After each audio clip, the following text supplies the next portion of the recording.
Students, welcome in Pawan math classes. Last lecture में आपको हमने परमुटेशन के प्रैक्टिकल प्रॉब्लम्स अटेम्प्ट कराए थे। आज हम परमुटेशन के प्रैक्टिकल प्रॉब्लम ही डिस्कस करेंगे, बट एक छोटा सा चेंज है यहाँ पर। लास्ट प्रॉब्लम में कभी भी कोई भी ऑब्जेक्ट सेम नहीं था, सभी ऑब्जेक्ट्स डिफरेंट थे। आज हम क्या करेंगे, कुछ ऑब्जेक्ट्स हमारे रिपीटेड होंगे, डिफरेंट नहीं होंगे। तो उन प्रॉब्लम्स को हम किस तरीके से टैकल कर सकते हैं।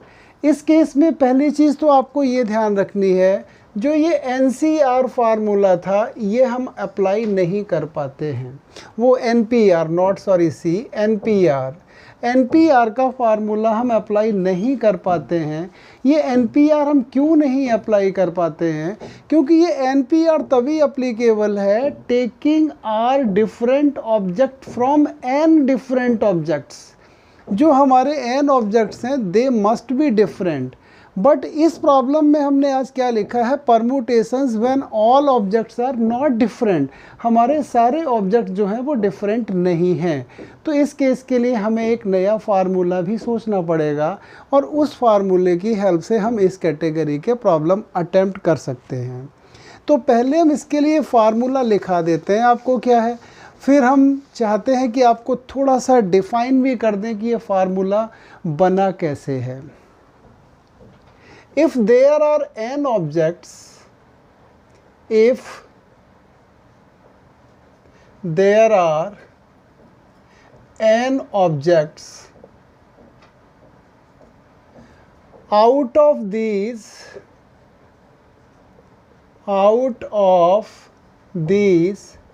n objects, A objects are first kind.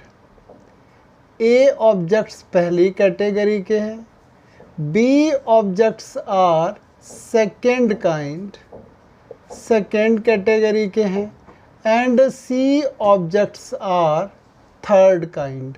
जो हमारे C ऑब्जेक्ट्स हैं वो थर्ड कैटेगरी के हैं। Then these n objects can be arranged, then these n objects can be arranged by n factorial divided by a factorial into b factorial into c factorial।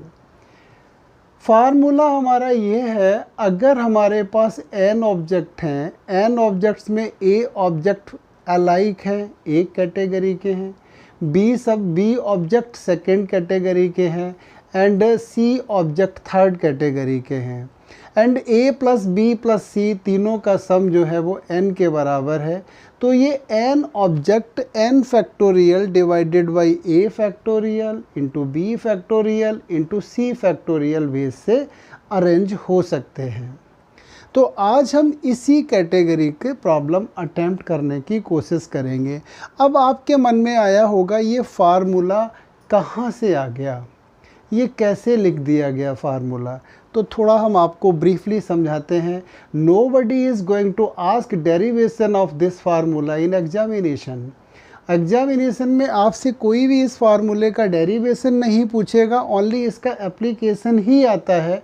Formula कभी भी आपसे derive नहीं कराया जाता है। But एक अच्छे बच्चे की पहचान होती है कि वो हमेशा ये सोचता है कि ये चीज़ हम क्यों अप्लाई कर रहे हैं, ये कहाँ से आई है। तो थोड़ा 2-4 मिनट हम लगा लेते हैं इस चीज़ पर भी कि ये हम कहाँ से लेकर के आएंगे। तो देखिए हम इस चीज़ को कैसे सॉल्व करेंगे, इस पर थोड़ा सा फोकस करेंगे तो आई थिंक आप कामयाब हो जाएंगे कि ये n factorial divided by a factorial into b factorial into c factorial कहाँ से कैसे निकल के आ रहा है। तो देखिए स्टार्ट करते हैं। हमने मान लिया जो ये हमारे n ऑब्जेक्ट हैं, इसमें a एक कैटेगरी के हैं, A पहली कैटेगरी के हैं, B दूसरी कैटेगरी के हैं, एंड C तीसरी कैटेगरी के हैं। ये n object suppose x base से अरेंज हो सकते हैं। हमने माना these n objects can be arranged by n veg, मतलब टोटल परमुटेशंस जो हैं वो n नहीं सॉरी x वेज हैं, x परमुटेशंस यहाँ पर बनते हैं। अब ये जो a अलाइक हैं इनको हम a डिफरेंट से रिप्लेस कर देते हैं, a डिफरेंट ऑब्जेक्ट से रिप्लेस कर दिया तो कितने परमुटेशंस बन जाएंगे without altering the position of other objects. जो बाकी ऑब्जेक्ट्स हैं उनकी पोजीशन हम अल्टर नहीं कर रहे हैं, तो कितने हमारे पास अरेंजमेंट हो जाएंगे x multiplied by a factorial, क्योंकि ये a सेम तो नहीं रहे, अब ये डिफरेंट हो गए तो ये कितने बेस से अरेंज हो जाएंगे a फैक्टोरियल से। अब इसके बाद हम b अलाइक हैं, b अलाइक ऑब्जेक्ट है, इनको हम b डिफरेंट से रिप्लेस कर देते हैं, इनको b डिफरेंट से रिप्लेस कर देते हैं without altering the position of remaining objects. जो रिमेनिंग ऑब्जेक्ट्स हैं उनकी पोजीशन हमने नहीं चेंज की है, तो अब ये कितने परमुटेशंस हो जाएंगे इनटू में b फैक्टोरियल। a को हम रिप्लेस ऑलरेडी कर चुके हैं, अब b को भी हमने डिफरेंट से रिप्लेस कर दिया तो हमारे पास आ गए बे x into a factorial into b factorial. तो हमने ये भी रिप्लेस कर दिया, ये भी कर दिया, अब हम c को भी रिप्लेस कर देते हैं। जो c अलाइक हैं इनको हम c डिफरेंट से ही रिप्लेस कर देते हैं, तो अब कितने परमुटेशंस हो जाएंगे a factorial into B factorial into C factorial, क्योंकि अब हमारे पास c ऑब्जेक्ट भी c फैक्टोरियल बेस से अरेंज हो जाएंगे। तो हमारे पास आ गए x into a factorial into B factorial into C factorial. Total objects कैसे हो गए, अब जो ये n के n ऑब्जेक्ट्स थे ना आपके पास, ये सभी के सभी डिफरेंट ऑब्जेक्ट्स हो गए। और n डिफरेंट ऑब्जेक्ट कितने तरीके से आप अरेंज कर सकते हैं n फैक्टोरियल बेस से, npn या n फैक्टोरियल। तो ये वैल्यू जो है वो आपकी इसके बराबर आ जाएगी।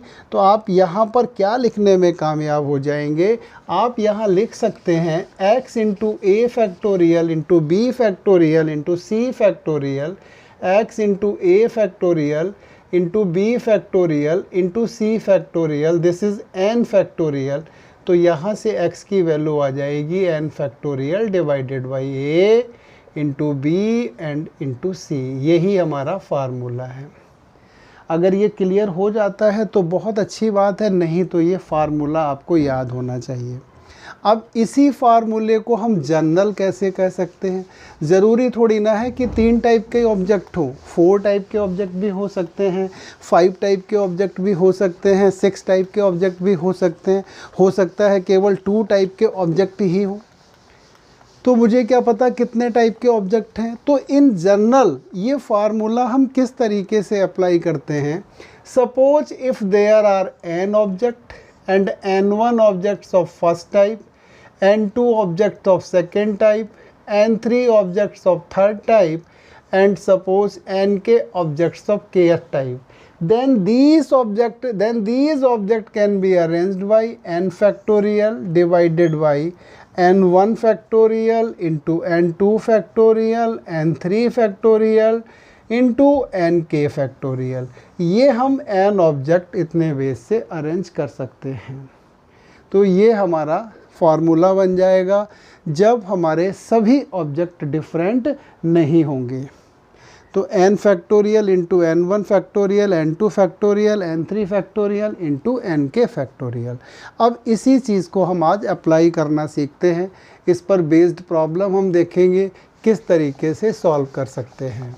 तो now come on the first problem. कुछ प्रॉब्लम लेंगे हम, अच्छे प्रॉब्लम्स हैं। ऐसे ही प्रॉब्लम टीचर जनरली एग्ज़ाम में पूछ देता है तो थोड़ा बच्चे को थिंक भी करना पड़ता है कि हम यहाँ क्या करेंगे क्या नहीं करेंगे।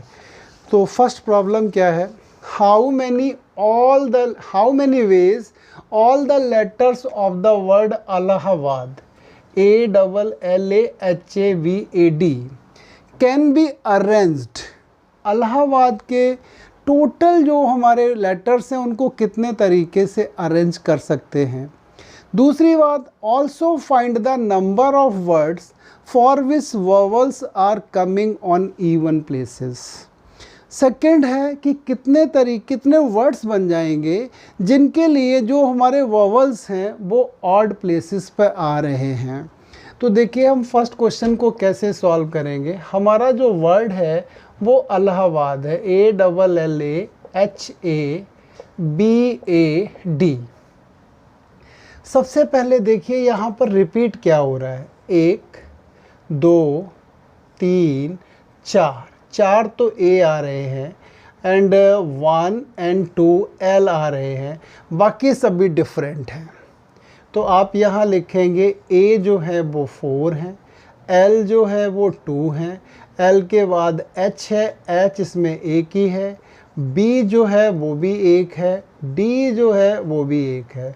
तो ये 1 2 3 2 5 4 9, 1 2 3 4 5 6 7 8 9, 9 ऑब्जेक्ट्स हैं और ये 9 ऑब्जेक्ट हमारे 5 टाइप्स के हैं। फर्स्ट टाइप में 4 हैं, सेकेंड टाइप में 2 हैं एंड लास्ट 3 टाइप में 1 1 है।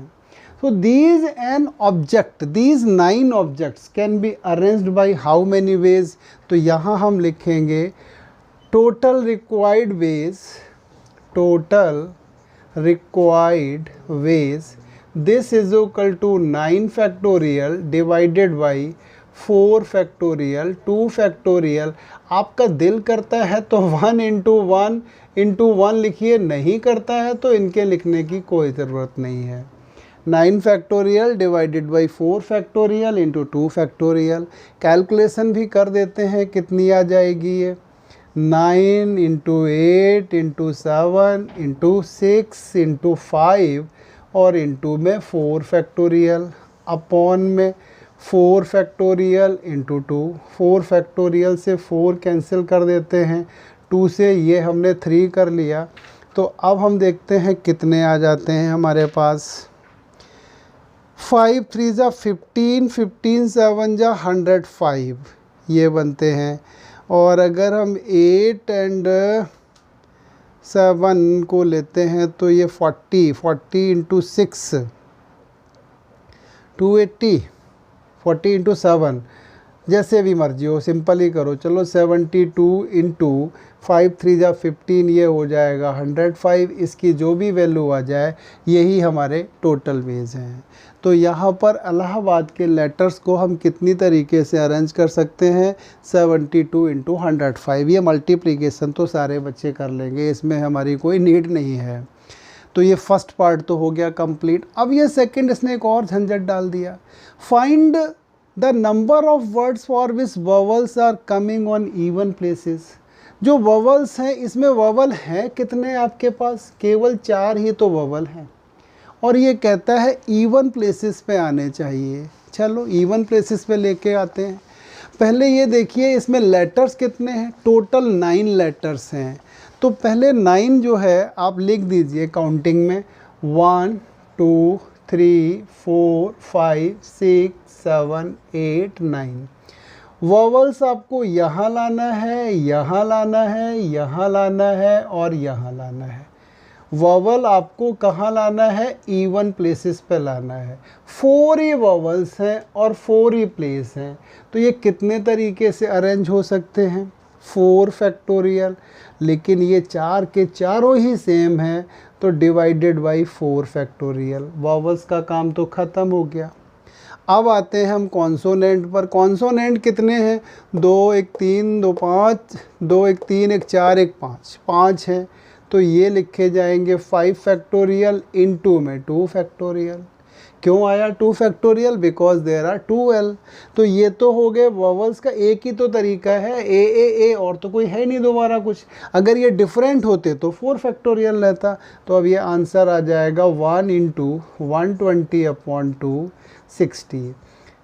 जिन वर्ड्स के लिए वोवल्स इवन प्लेसेस पे आ रहे हैं वो लेटर, जो वर्ड्स हमारे पास 60 होंगे। तो by this way we are able to get the answer of first question. अब सेकंड प्रॉब्लम की तरफ जाते हैं। तो यहाँ पर बस थोड़ा सा इन्होंने यही एक एक्स्ट्रा कॉन्सेप्ट लगा दिया है कि हमारे जो ऑब्जेक्ट्स हैं उनमें से सभी डिफरेंट नहीं हैं, कुछ डिफरेंट हैं और कुछ आपके ऑब्जेक्ट अलाइक हैं, दैट इज़ सेम है। सेकंड प्रॉब्लम क्या है, how many words can be made by using the letters of the word examination. Examination से कितने बना सकते हैं? एग्जामिनेशन।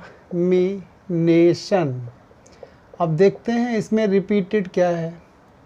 दो तो हमारे पास ए आ रहे हैं, दो हमको एन दिख रहे हैं, और कोई दिख रहा है? आई भी दिख रहा है ना, दो अपने पास आई हैं, ये हो गए। और कोई है? अब तो है नहीं कोई। इसके बाद इसमें कुछ और भी कहा है तो हम उसी हिसाब से चलेंगे। If these words are listed as dictionary then how many words are coming before the word starting with M. M से स्टार्ट होने वाले वर्ड से पहले कितने वर्ड्स आ रहे हैं? तो अल्फ़ाबेटिकली ही लिखते हैं हम। तो एग्जामिनेशन में पहले ए आएगा। ए कितने हैं? दो है। A B C D E F G H I, तो अब आई थिंक आई ही आएगा। आई भी दो है।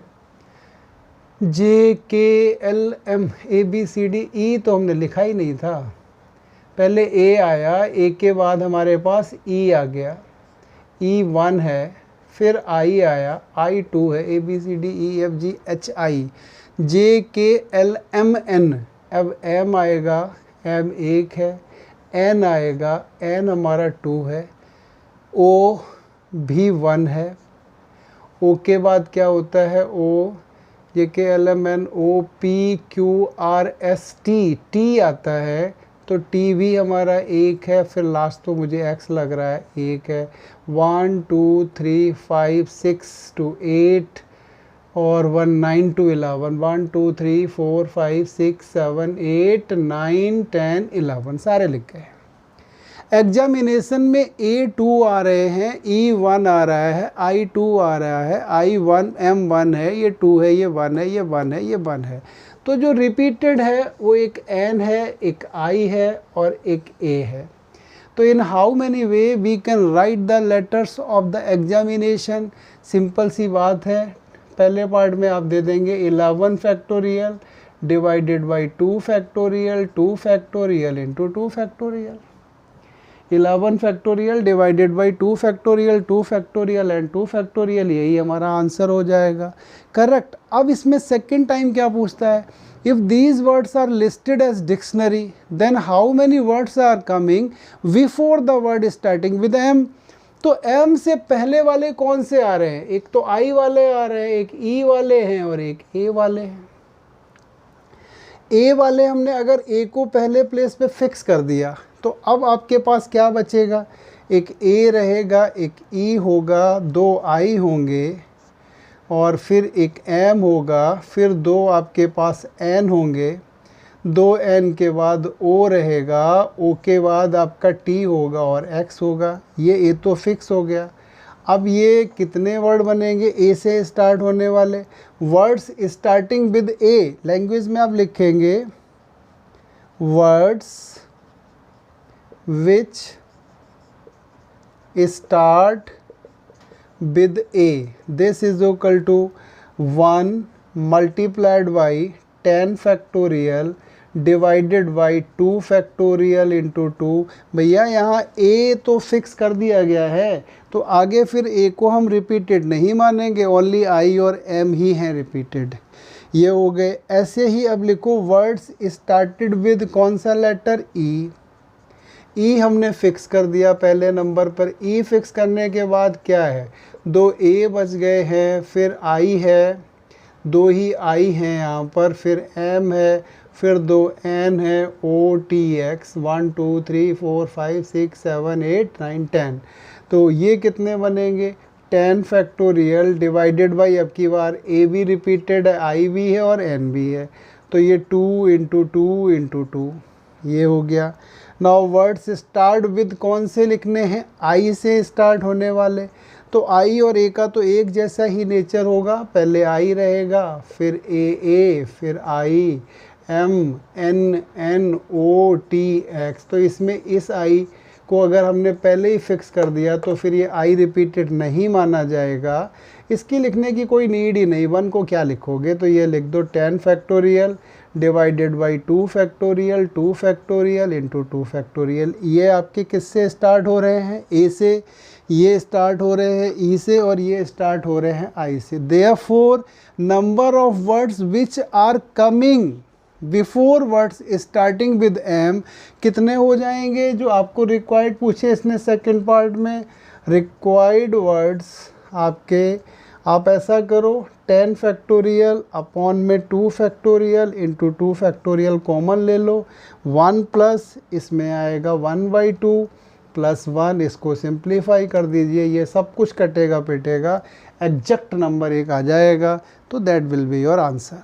तो इस तरीके से आप अपना सेकंड क्वेश्चन कर सकते हैं। थोड़ा सा अच्छा प्रॉब्लम है, अब थोड़ा काइंड हार्टेड टीचर होगा तो पूछ लेगा how many words are coming starting with E से, तो पहले वाले में जो ए से होंगे वही पूछेगा। थोड़ा ज़्यादा ही तेज़ तर्रार होगा टीचर तो वो आपको टी ओ पे ले जाएगा, थोड़ा और आगे खींच देगा, तो ज़्यादा काम करना पड़ जाएगा।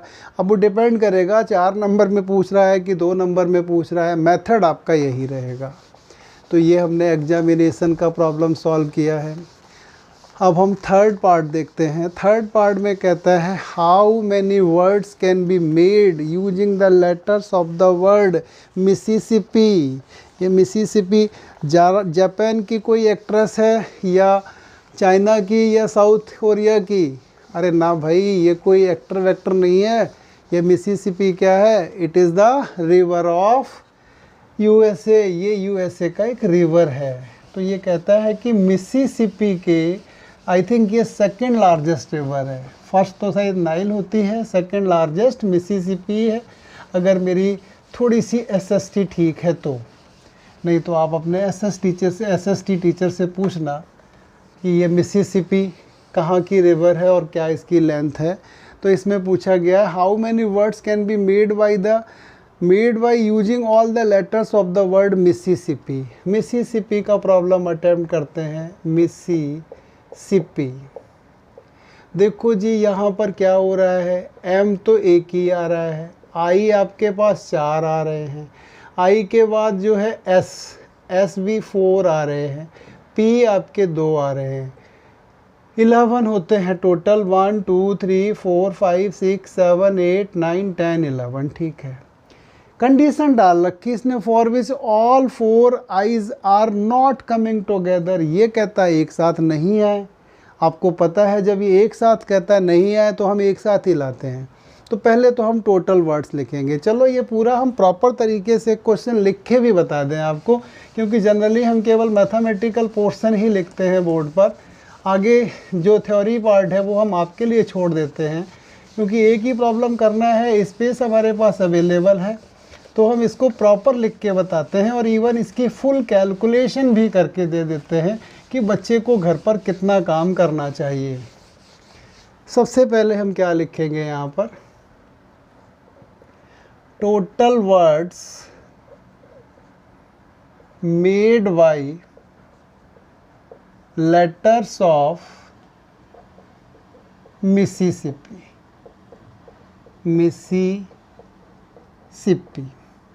This is equal to 11 factorial divided by 4 factorial into में 2 factorial।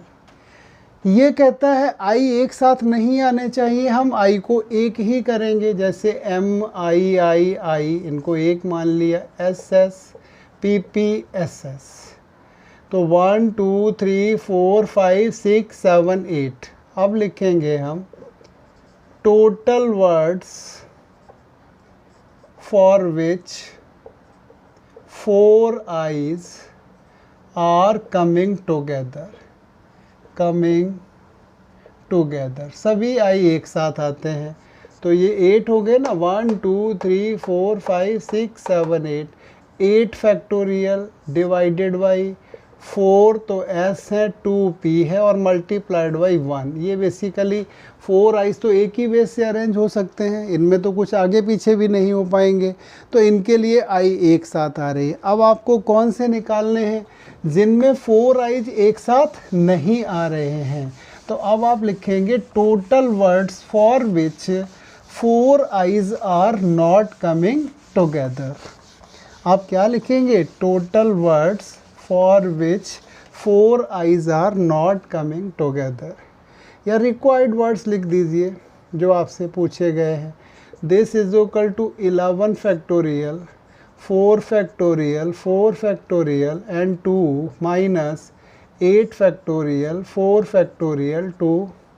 कैलकुलेशन कीजिए, 8 अपॉन 4 इंटू 2 तो कॉमन हो जाएगा, यहाँ बचेगा 11 10 इंटू 9 और अपॉन में एक 4 फैक्टोरियल बच गया है अभी हमारे पास, तो इसको 4 3 2 1 लिखेंगे, माइनस ये तो कम्प्लीटली 1 आ गया। दिस इज इक्वल टू, इसको काटो पीटो जो कट जाए वो ठीक है, यहाँ 3 से कट किया तो ये 3 आ गया, इस 2 से इसे कट किया तो ये 5 आ गया। 5 इंटू 3 15 इंटू 11 165, ये 8 into 7 into 6 into 5 into 4 factorial divided by 4 factorial into 2 into 1, ये 155 हो गया। 155 में से 155 हुआ 165, 55 इंटू 165, 165 में से 4 जाएगा तो 161 डिवाइडेड बाई 4। देखो 4 फैक्टोरियल से 4 ख़त्म हो गया, 4 और 2 से ये 8 फिनिश हो गया, कितना आ गया हमारा अब ये 5 इंटू 30 210, 210 मल्टीप्लाइड बाई 161। कैलकुलेशन भी कर लेते हैं, ये तो ज़ीरो आ जाएगा। 21 का 21 2 कैरी, 21 6 126 होता है एंड 2 128, 12 कैरी हो गया, 21 21 एंड 12 33, तो ये 33810। एक बार चेक कर लेते हैं, जीरो तो आना है, 21 1 जा 21, 2 कैरी, 21 6 जा 126 एंड 2 128 कैरी 12 हो जाएगा एंड 21 एंड 12, ठीक है आंसर 33810 वर्ड्स ऐसे होंगे जिनमें 4 आइज एक साथ नहीं आएंगे। तो ये हमने 3 क्वेश्चंस देखे हैं। अब कुछ और देखते हैं इसी कैटेगरी के प्रॉब्लम्स।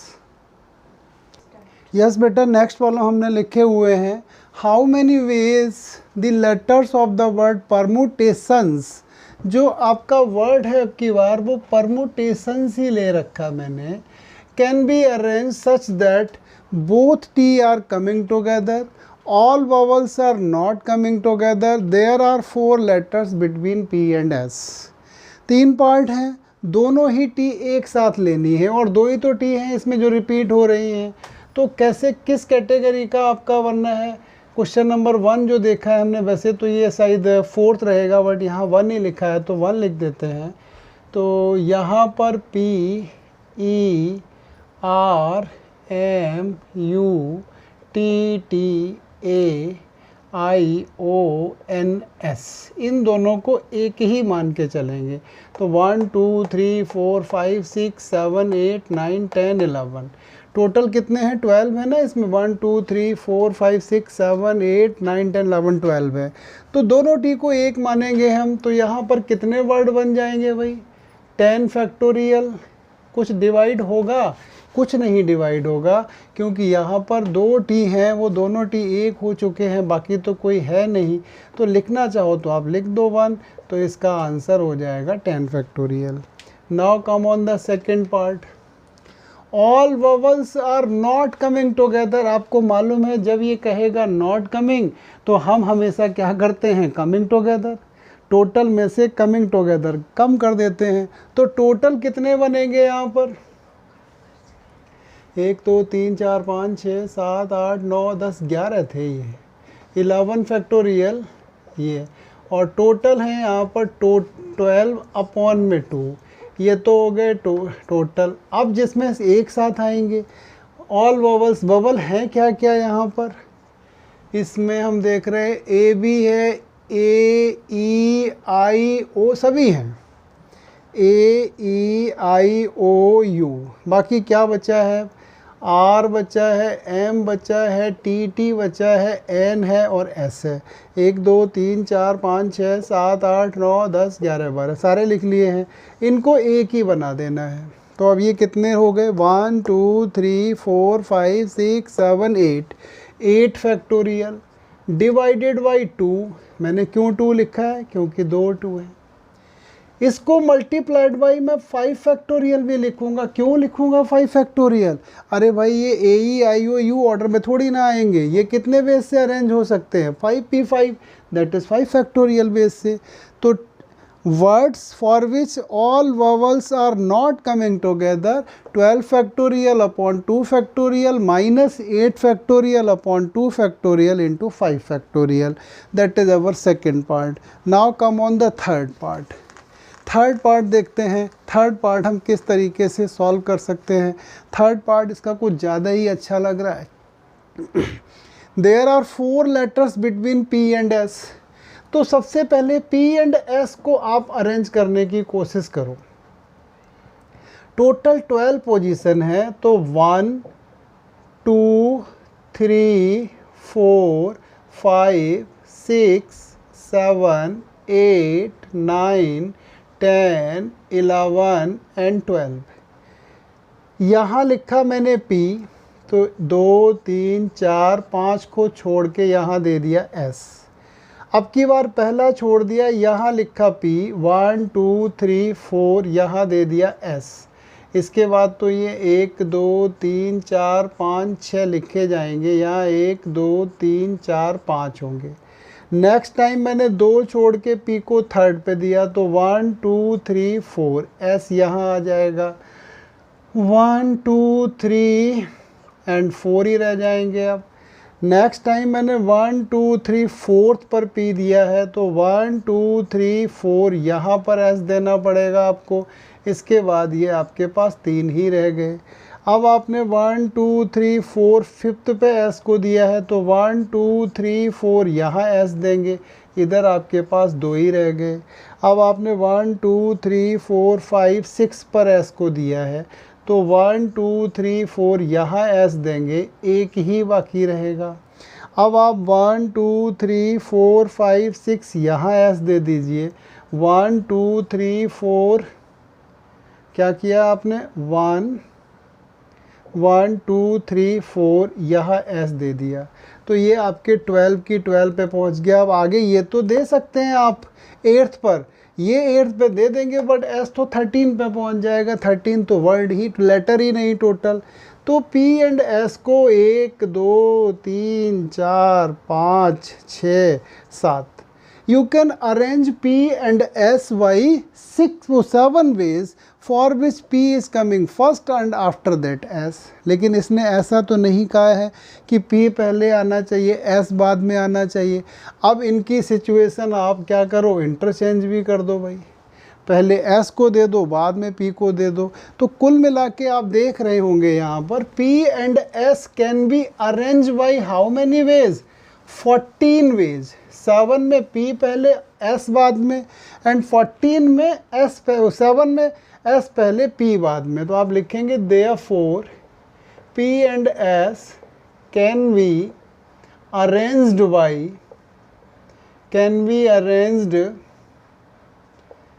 by 14 ways। ये 2 लेटर का तो काम हो गया। रेस्ट 10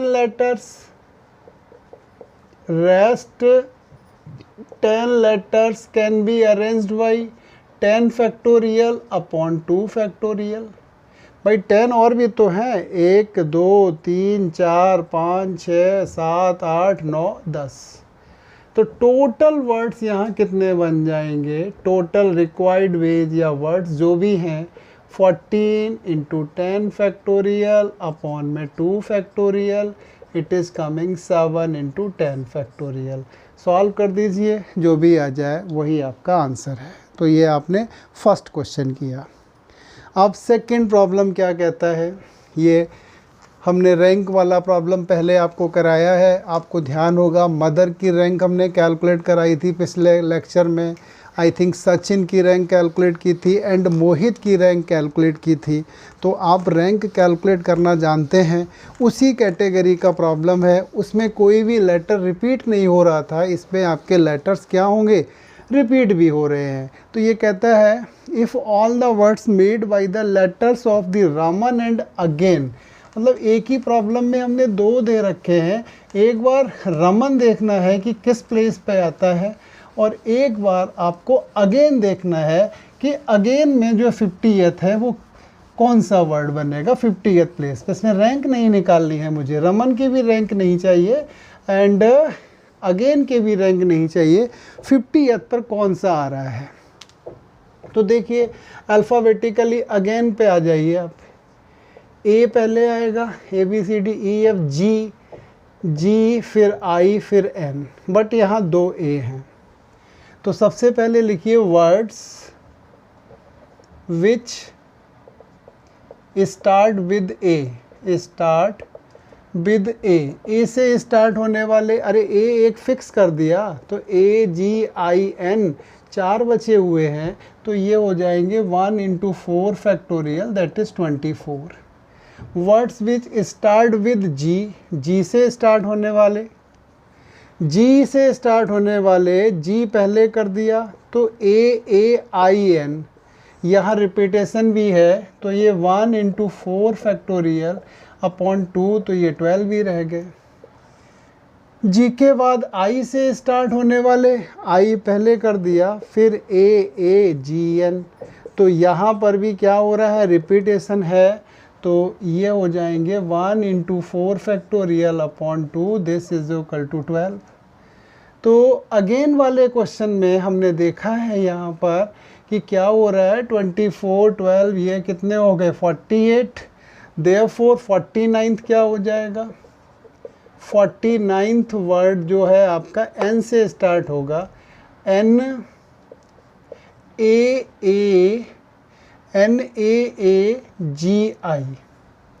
ये 49th हो जाएगा। 50th कौन सा आ जाएगा भाई आपका, 50th वर्ड हो जाएगा NAAIG, नाइग जो है वो आपका बनेगा यहाँ पर 50th वर्ड। ये तो हमने अगेन का कर दिया। अब एक रमन का भी हमने दे रखा है, क्वेश्चंस में दो पार्ट थे, एक अगेन का था एक रमन का था। बाई मिस्टेक हमने पहले अगेन कर दिया, अब रमन कर देते हैं, फ़र्क क्या पड़ता है उससे, एक ही क्वेश्चन तो है, एक क्वेश्चन में दो पार्ट हैं। तो देखेंगे आप इसमें क्या है, कैसे कैसे लेटर्स हैं वो देखते हैं हम। सबसे पहले रमन, रमन में RAMAN, दो तो ए हैं, ए के बाद क्या आएगा, M आएगा, M के बाद N आएगा, लास्ट में ही R आएगा। तो वर्ड्स विच स्टार्ट विद, इसमें हम सबसे पहले क्या करते हैं, किससे स्टार्ट करेंगे, ये रमन में सबसे पहले ए से ही करेंगे, वर्ड्स स्टार्ट विद ए, और बाई चांस की बात है यहाँ पर ए फिक्स कर देंगे तो AMNR, ये 4 फैक्टोरियल बेस से अरेंज हो जाएंगे। ए के बाद हम M से स्टार्ट करेंगे तो M से यही आएगा, क्योंकि M अगर आपने पहले डाल दिया तो AANR, 2 A मिल जाते हैं। अब करेंगे स्टार्ट आप N से, तो A आप पहले डाल देंगे, A पहले डालने के वो क्या है N, N आपने पहले डाल दिया तो AAMR, तो यहाँ से भी बन जाएंगे आपके 12, 48 तो ये हो गए। तो 49th किससे स्टार्ट होगा, R से होगा, तो 49th वर्ड आपका क्या बनेगा, RAAMN,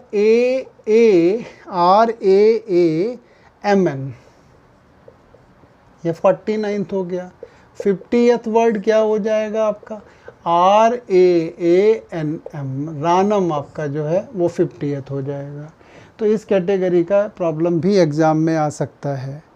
अब एक बड़ा ही इंटरेस्टिंग प्रॉब्लम है नंबर्स बनाने का, क्योंकि अभी तक आप पहले बनाते थे, कोई भी डिजिट रिपीट नहीं होता था, अब की बार काफ़ी रिपीटेशन है। तो प्रॉब्लम कहता है how many numbers greater than 1 million, 1 million means 10 lakhs can be formed by using the digit 1 2 0 2 4 2 4। तो देखिए 1 2 3 4 5 6 7, 1 2 3 4 5 6 7, 6 ही डिजिट हैं और 6 ही डिजिट का वो 7 ही डिजिट हैं एंड 7 ही डिजिट का हमें नंबर बनाना है। तो पहले तो हम ये सोचेंगे, ये तो कहता है 10 मिलियन से 1 मिलियन से बड़ा या 10 लाख से बड़ा। पहले हम ये देखते हैं टोटल कितने बनते हैं इसमें। तो थर्ड क्वेश्चन में हम देखते हैं पहले टोटल नंबर्स। टोटल नंबर्स आपके बनेंगे 7 फैक्टोरियल डिवाइडेड बाई 1 2 3, 3 तो हो जाएंगे 2 और इनटू में 2 फैक्टोरियल, क्योंकि 2 बार आपका 4 आ रहा है। ये टोटल हो गए। अब इन टोटल में बहुत सारे ऐसे भी बने होंगे जिनमें 0 पहले आया होगा, 0 के बाद आपका कुछ भी आया हो, 1 2 2 4 2 4, 1 2 3 4 5 6। तो 0 से स्टार्टिंग होने वाले तो 1 मिलियन से बड़े नहीं हो सकते हैं। अब क्या लिखेंगे? Numbers which start with 0, start with 0। तो ये 1 into 6 factorial divided by 3 into 2। पहला तो फिक्स कर दिया 0 से, बाकी इतने वे से अरेंज कर सकते हैं। तो अब यहाँ लिख दीजिए नंबर्स ग्रेटर देन 10 लैक्स। जो 10 लाख से बड़े नंबर हैं वो क्या हो गए? 7 factorial upon 3 factorial into 2 minus का 6 फैक्टोरियल अपॉन 3 फैक्टोरियल इंटू 2। इसकी कैलकुलेशन भी कर देनी है, कितना आएगा कर देते हैं, आंसर ही निकाल देते हैं, पूरा जल्दी हो जाएगा, बेटर होगा, आंसर भी निकल जाएगा। तो इसमें पहले आप देखिए कॉमन क्या ले सकते हैं। इसमें आप 6 factorial divided by 3 factorial into 2 factorial common ले लिया, तो यहाँ बचेगा 7 और ये 1। 6 इंटू 5 इंटू 4 इंटू में 3 फैक्टोरियल अपॉन में 3 फैक्टोरियल, ये 2 होगा और ये 6 होगा। 3 से 3 जाएगा, 2 से ये 3 होगा, 6 5 30 40 360। यहाँ पर 360 नंबर्स होंगे जो मोर देन 1 मिलियन आएंगे। तो इस तरीके से हमने प्रॉब्लम सॉल्व किए हैं जिनमें कुछ रिपीटेड ही रखे थे, कुछ रिपीटेड रखे थे। तो परमुटेशंस के लिए फ़िलहाल इतनी प्रैक्टिस ठीक है। हम लास्ट में प्रैक्टिस देंगे आपको क्विक रिवीजन में, तब कुछ न्यू प्रॉब्लम ले लेंगे। कुछ प्रॉब्लम कॉम्बिनेशन एंड परमुटेशन के कंबाइंड भी होंगे, ओनली परमुटेशन के ये इतने प्रॉब्लम ठीक हैं। नेक्स्ट लेक्चर में हम आपके सामने कॉम्बिनेशन स्टार्ट करेंगे। थैंक यू बेटा।